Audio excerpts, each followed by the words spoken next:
Hava temizleyicileri. Artık her yerdeler değil mi?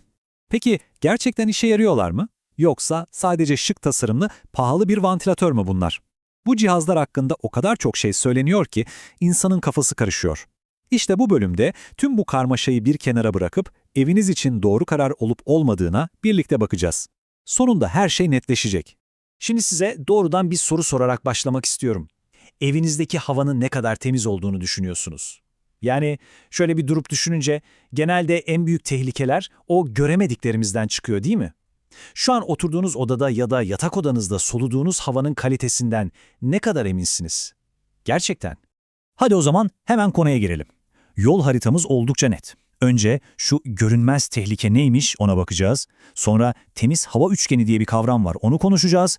Tabii ki bu cihazların içinde ne var, nasıl çalışıyorlar onu da anlamamız lazım. Sonrasında CDR diye sihirli bir rakam var, onun sırrını çözeceğiz. Ve en sonunda belki de en önemlisi laboratuvarda ölçülenle evdeki gerçek etki neden bu kadar farklı onu masaya yatıracağız. Evet, ilk durağımız konunun özü. Yani kapıyı pencereyi kapattık, evimizdeyiz. İçerideki havayı neden bu kadar ciddiye almamız gerekiyor ki? Şimdi sıkı durun çünkü bu bilgi sizi biraz şaşırtabilir. Bazı durumlarda evinizin içindeki hava dışarıdaki havadan çok daha kirli olabiliyor. Evet, yanlış duymadınız ve bu benim uydurduğum bir şey değil, doğrudan ABD Çevre Koruma Ajansı'nın yani EPA'nın tespiti. Hani evimizi böyle güvenli bir sığınak gibi görüyoruz ya, ama işin aslı modern yapı malzemeleri. O yeni aldığımız mobilyalar, hatta kullandığımız temizlik ürünleri bile kirliliği adeta içeri hapsedebiliyor. Peki tamam, sorunu anladık. Çözüm ne? İşte burada EPA'nın geliştirdiği çok net bir strateji var, temiz hava üçgeni. Bu üç basit adımdan oluşuyor ve işin temelini de bu oluşturuyor aslında.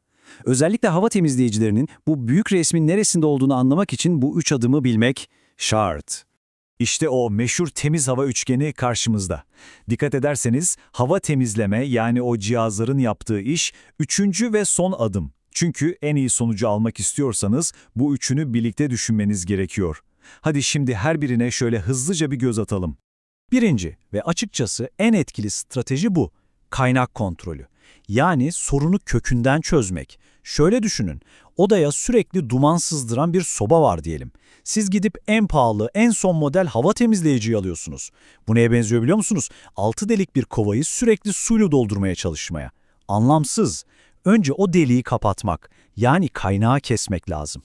İkinci strateji ise aslında hepimizin bildiği ama belki de yeterince önemsemediği bir şey. Havalandırma. Olay çok basit. İçerideki kirli havayı dışarıdaki taze havayla değiştiriyorsunuz. Bu kadar. Bunu yaptığınız anda içeride biriken o kirleticilerin yoğunluğu anında düşüyor. Yani bazen en ileri teknoloji sadece bir pencereyi açmaktır. Bu kadar basit ama bir o kadar da güçlü.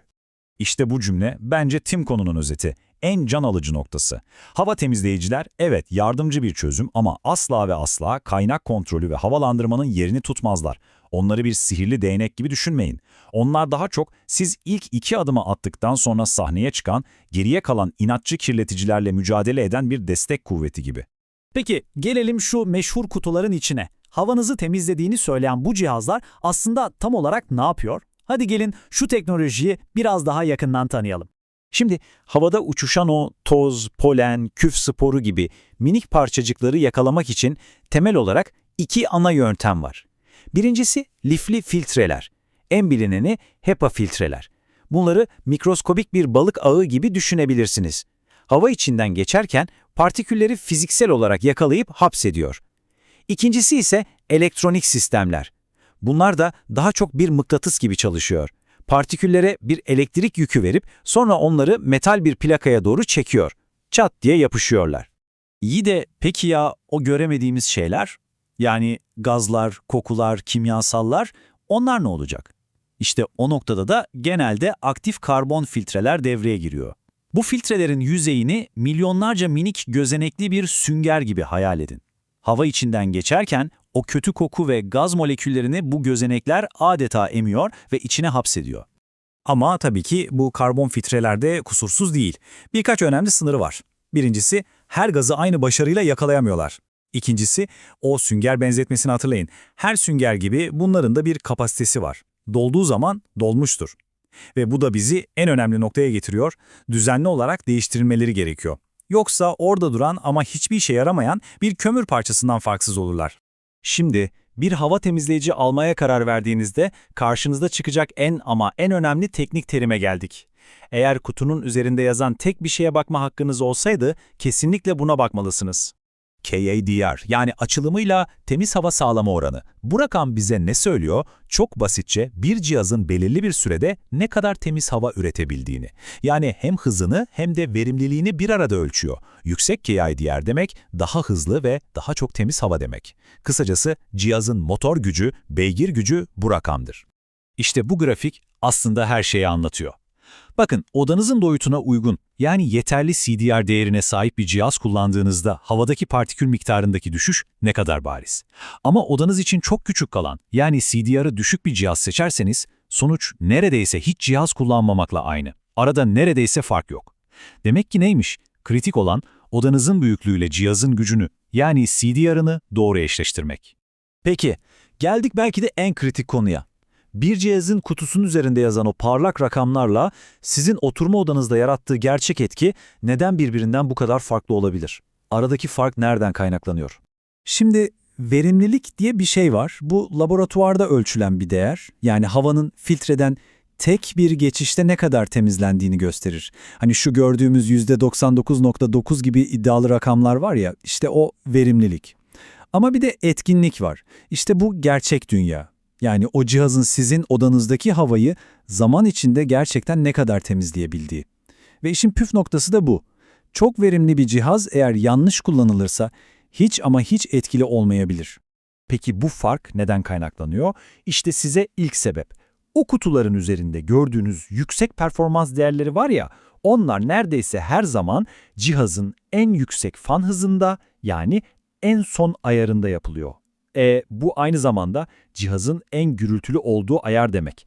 Şimdi dürüst olalım. Evinizde yanı başınızda bir jet motoru gibi çalışan bir makineyle kaç saat oturabilirsiniz? Ve işte gerçek dünyada olan da tam olarak bu. İnsanlar o gürültüden rahatsız oluyor ve ne yapıyor? Ya fan hızını düşürüyor ya da cihazı tamamen kapatıyor.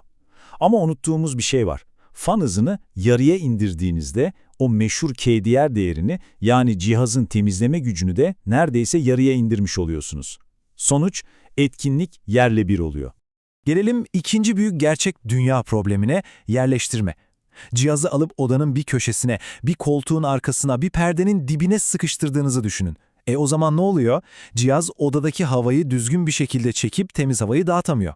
Yani kendi etrafındaki havayı temizleyip duruyor, hava akışının önü tamamen açık olmalı ki cihaz bütün odaya hükmedebilsin.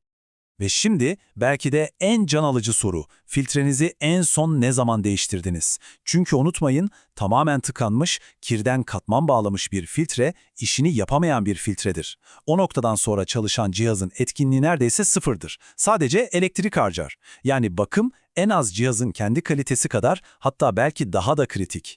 Peki tüm bunları konuştuktan sonra gelelim sonuca. Bu cihazlar ne zaman gerçekten parasını hak ediyor? Şöyle bir özetleyelim.